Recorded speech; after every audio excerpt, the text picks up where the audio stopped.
Hello, brothers and sisters. I want to start off by letting everyone know I love you all unconditionally, even if I do not know you personally. You are all a reflection of God, and I am no different. So you are a reflection of me. And with that understanding, how can I not love myself? A very good friend of mine wanted me to share some of the knowledge that has been passed on to me by other enlightened beings. Today's topic, I would like to talk about crystal, gems, and noble metals, and how they affect us spiritually, scientifically, and economically. Crystals are silicon based, gems are silicon based, and most metals are silicon based. And I would like to start off by going into the science behind this. Crystals and gems, they generate their own energy, and believe it or not, they are conscious. And this leads a lot of scientists nowadays to actually go back and rethink what is the definition of life. And this is fact, this is verifiable. Everything I'm telling you is verifiable information. You can look it up yourself. All electronics contains gems, crystals, or noble metals because they can generate their own energy and they can be programmed. And every single jewelry or gem that you have at home should and can be programmed. And you do this by either praying or meditating, and you keep a certain emotion or thing that you want to come through. For example, if you wish for love, you meditate and you pray for love, and you program that stone for love. Empowerment, financial prosperity, healing, and mental focus. Those are just a few examples of what you can actually program your gems, crystals, and noble metals to accomplish for you in life. And it seems like most Western societies have a problem with the notion that crystals are conscious and they can be used for our benefit. But it seems like the rest of the world is already ahead of us in this aspect. Like, for example, in Russia, Russian officials, I'm talking about very connected people, very influential people. These people are educated, they're top of their institutes, they're physics professors, they're officials of defense programs. What they have done is they have done research into sacred geometry and crystals and silicon base, and they have constructed over, I think it's 18 pyramids in Russia, and they have done research for many decades to see the benefits for biological and non-biological objects. And their research has shown that there's many health benefits, there's many psychological benefits, and even it somehow it protects the integrity of a lot of non-biological things, like buildings, schools, and different things like that that are not biological. And that's something to actually look into. And they've done the research. You could check this out online. Russian officials construct pyramids. You could just type it in and you could find it out. That's just one example of how our Western culture is being left behind. Even scientists in Japan have experimented with crystals in the form of water. There was one scientist who took two containers of water. He wrote on one container, I love you, and projected love onto that container. And when he crystallized and froze the water, the result was beautiful. It was a masterpiece of art. The crystals were beautiful. And then on another bottle, he wrote, I hate you, and projected hate onto it. And when that water froze, it froze very, very ugly. It was not beautiful, it was not pretty to look at. But, those are solid evidence that, a lot of people will try to overlook. but you can't overlook something when it's right in front of your face. But that's just a few things about, a few scientific facts about what I'm talking about: gems, crystals, and noble metals. But there's plenty more stuff out there, and I can't cover this all in just one video. Okay, the next thing I would like to talk about is crystal, gems, and noble metals in society. Okay, one of the most asked questions I've ever heard about in history, ever since I was a little boy, is why do women live longer than men? Okay, now this is going back thousands and thousands of years.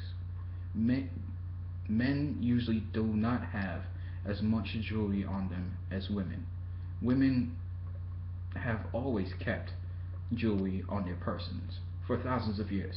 And this is another scientific research that a lot of Western cultures tend to try to ignore. And, you know, that is one of the main reasons why women live longer than men.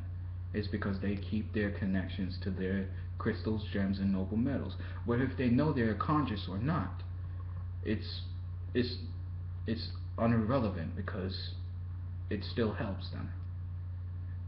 And you can see royalty and kings and queens, they always have jewelry on them.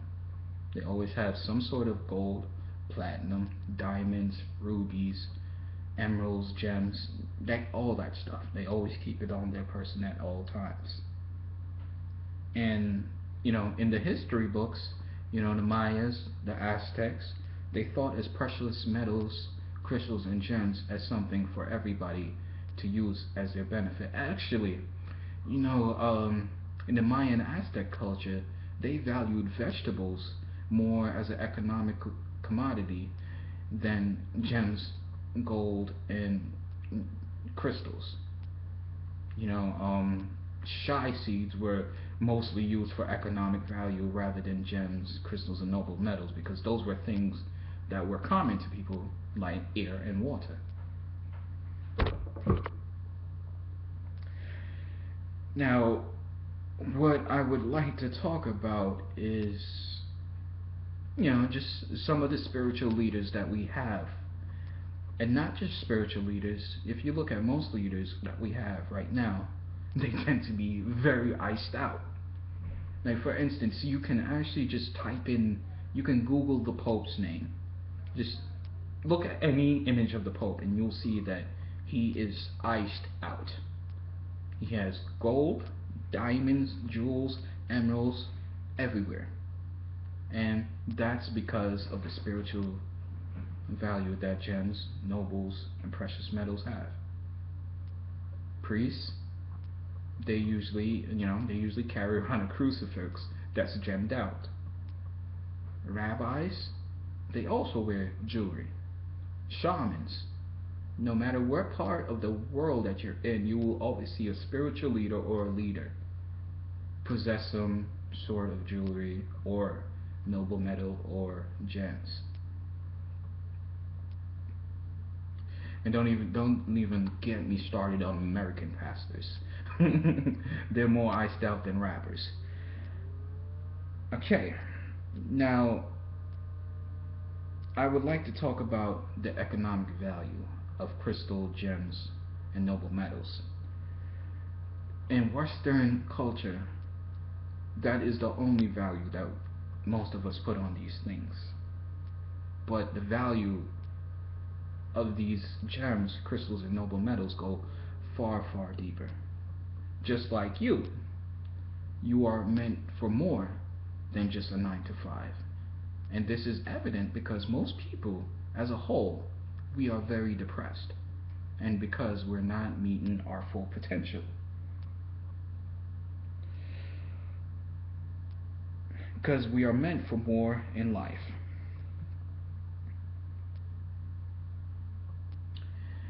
And when you start to put things in perspective,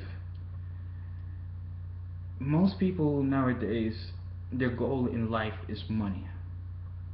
But that is not a goal. Money is simply a tool. And if you put too much emphasis on the tool, you will never be able to build your house. How can you build your house if you love the nails and you don't want to use the nails? You don't want to destroy the nails. How can that work? It can't. And on top of all else, money is a monetary system. That means it's a number. And numbers go on forever. So if you're trying to find your happiness through money, your search will go on forever, and you will never find happiness, and it will never end. Now, what I would like to do is just, I'm not home right now. I'm actually out, but I do bring some of my crystals with me, and they do give me some sort of, guidance, spiritual, mental, and a couple other things. And all crystals actually have different characteristics, and even if they're the same type of crystal, if they're from different parts of the world, they have different characteristics. Now, I'll show you a couple of my gems and my crystals. This right here, this is a tiger stone. This is meant for empowerment and financial gains. This is the power stone, and you can program it for it, or you can program it for anything else that you want. But this is the stone that's mostly related to, if you ever hear anybody talk about chakra, this is mostly related to the third level of chakra, tiger stone, the empowerment stone.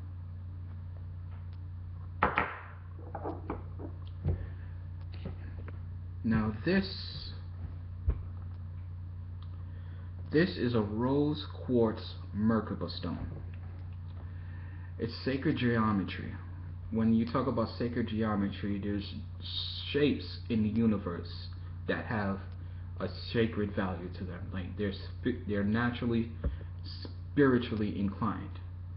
And this is rose quartz, and rose quartz is a crystal of love. You can program this for love or anything else that you want. But if you take a closer look inside, they have other crystals, copper, metal, and you have some wood clippings. This is what you would call organite. It is more than just a crystal. It is a tower buster. These things break up, radio waves, Wi-Fi waves, and deadly, DOR, deadly organ waves, anything that could cause you bad health. These things can break up if it's on a wavelength.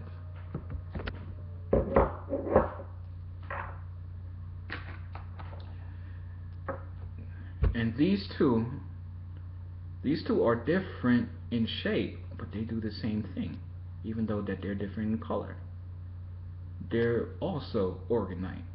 This one is tourmaline, and this one is comprised of a couple different crystals, as you can see. Crystals, metals, and wood shavings. It's just a couple few. I'll be doing another video on crystals later down the line. And I have my quartz, I have garnet. And these things can actually be programmed for whatever you want to program them.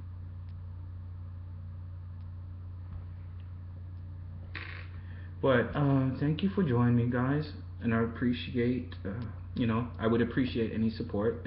Please like my video, and I hope to be doing more. Thank you.